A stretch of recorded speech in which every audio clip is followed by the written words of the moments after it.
Picture चालू करो बे। चलो भाई देखो अब मैं क्या करता हूँ। एजेंसी ने रिपोर्ट निकाली, उसको छापा इकोनॉमिक टाइम्स ने और जागरण ने कि 2014 से लेके 24 तक में 50.4 करोड़ नौकरियां निकली भारत में। इकोनॉमिक टाइम्स गलत झूठ बोल रहा है या जागरण झूठ बोल रहा है या स्कॉच झूठ बोल रहा है? मूडीज ने आज ग्रोथ रेट लगाई भारत की कि 6.6 और पूरे एशिया का ग्रोथ रेट पूरे विश्व में 60%, सबसे ज्यादा कंट्रीब्यूशन भारत से आएगा। ठीक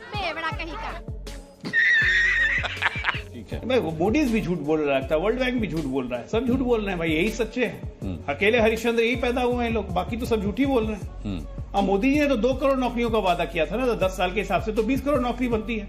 नौकरी हो गई 50 करोड़, 40 लाख कहां से आया पता नहीं। नहीं सारुण के यहाँ कुछ तो गड़बड़ है, जरूर कोई ना कोई।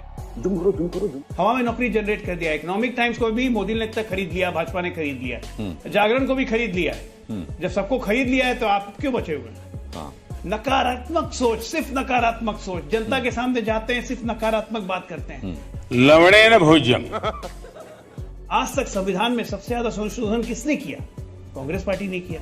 आज तक संविधान का इस्तेमाल करके सरकारें किसने गिराई? रिकॉर्ड मामले में कांग्रेस पार्टी ने की।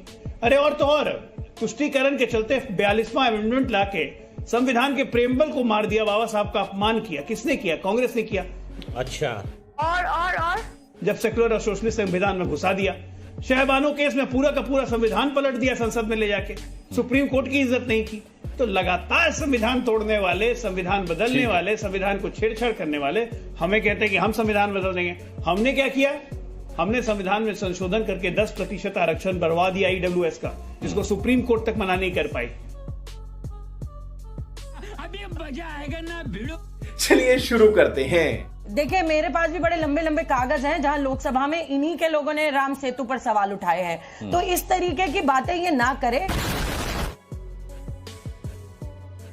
सच बात ये है, अभी अजय आलोक जी कह रहे थे खुशनुमा माहौल और न जाने कौन कौन सी बातें। मैं इनसे पूछना चाहती हूँ और कहना चाहती हूँ, हाँ अब लोग मणिपुर नहीं चाहते, लोग अब अग्निवीर नहीं चाहते, लोग अब पेपर लीक और भर्ती घोटाले नहीं चाहते। अरे बाप रे, ये तो धोती खोल। किसानों की आत्महत्या नहीं चाहते लोग। अब लोग ये नहीं चाहते कि बेटियों की आबरू इनके नेता लूटे और ये अपने नेताओं को बचाएं और बेटियों के साथ न खड़े हों। अब लोग ये नहीं चाहते। लगातार जिस तरीके का ये कुशासन 9 साल 10 साल में देखा है हिंदुस्तान ने, ऐसा पहले कभी नहीं देखा, जहां एक नेता को बचाया जाता है। डॉली शर्मा दी, सीधे इस आरोप का जवाब दे दीजिए। कह रहे हैं कि अल्पसंख्यक वोट बैंक को साधने के लिए इंडिया गठबंधन, और इंडिया भी नहीं, मैं तो इंडिया कह रहा हूं, उन्होंने कहा घमंडिया गठबंधन ने दूरी बनाकर रखी हुई है राम मंदिर से। साले का खोपड़ी तोड़ साले। राम मंदिर की प्राण प्रतिष्ठा में तो हमारे चारों पीठों के मुख्य, हमारे धर्म के गुरु, हमारे धर्म सनातन धर्म के प्रधानमंत्री शंकराचार्य भी नहीं गए। उन्होंने मना कर दिया। उन्होंने कहा अधूरे मंदिर में प्राण प्रतिष्ठा नहीं होती। अब आप कह दीजिए कि हमारे धर्म के गुरु शंकराचार्य भी गलत कह रहे हैं, जैसे भारतीय जनता पार्टी के आईटी सेल के लोगों ने हमारे धर्म गुरुओं को गालियां देनी शुरू कर दी थी। बेशर्मो शर्म करो शर्म। हमारे धर्म गुरु हमारे धर्म के प्रधानमंत्रियों पर सवाल उठाना शुरू कर दिया था।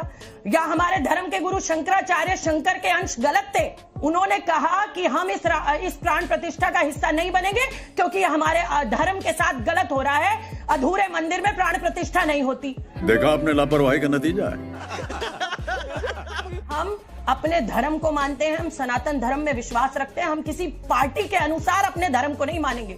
हम अपने धर्म को मानते हैं, हम अपने धर्म की पूजा पाठ, अपने भगवान को मानने के लिए हमें किसी की ठेकेदारी की और सर्टिफिकेट की जरूरत नहीं है, नंबर 1।